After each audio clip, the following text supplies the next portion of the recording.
Start करते हैं example 5। हमें क्या करना है, check the point where the constant function f x equal k is continuous. हमें ये पहली बात आप यहाँ समझो कि हमें चेक क्या करना है कि ये कंटिन्यूस है या नहीं है। इतनी बात क्लियर, ठीक है। अब ये उन्होंने कहा कि जो ये फंक्शन दे रखा है ये कैसा फंक्शन है, कांस्टेंट फंक्शन है, मतलब जो के की वैल्यू है वो कांस्टेंट है। अब ये मान लो कि ये क्या है, कांस्टेंट है।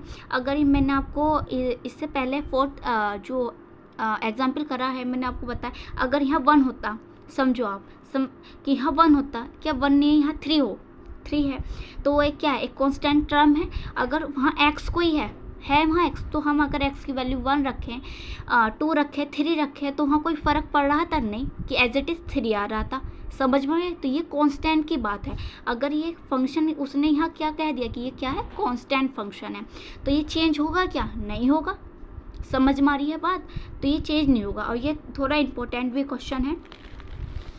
तो देखो ये हमें ये फंक्शन दे रखा है, और फर्स्टली हमें ये फंक्शन कैसा दे रखा है, हम लिख इधर कि ये हमें कांस्टेंट फंक्शन है।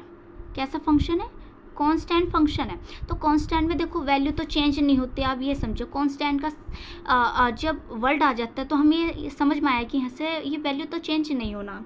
तो हमें क्या करना पड़ेगा जब वैल्यू चेंज नहीं होगी, हैं? तो हमें जो हम किससे डील करते हैं मैथ में, रियल नंबर से डील करते हैं।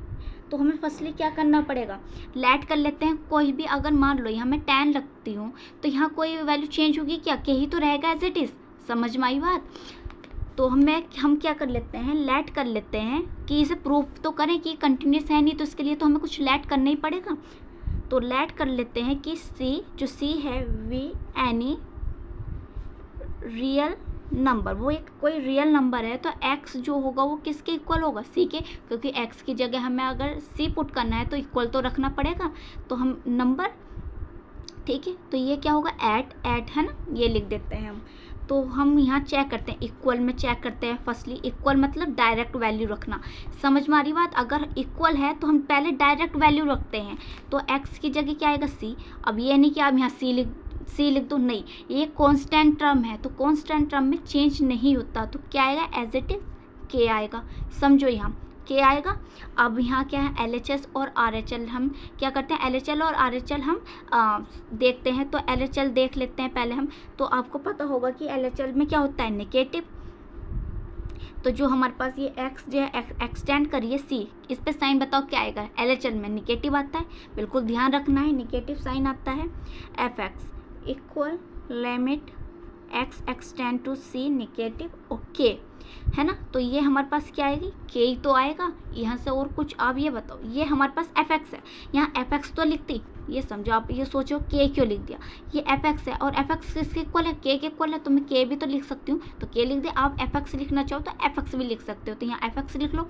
तो किसके इक्वल हुआ, k के, क्योंकि भाई हम अगर c की वैल्यू पुट करेंगे तो यहाँ कोई पुट होगी क्या, नहीं होगी ना पुट, क्योंकि ये कांस्टेंट टर्म है, और इसके अलावा यहाँ कोई x भी नहीं जो आप c की वैल्यू पुट कर दो। समझ में आ रही है बात? तो हमारे पास क्या आ गया, यहाँ से k आ गया। अब RHL देखते हैं।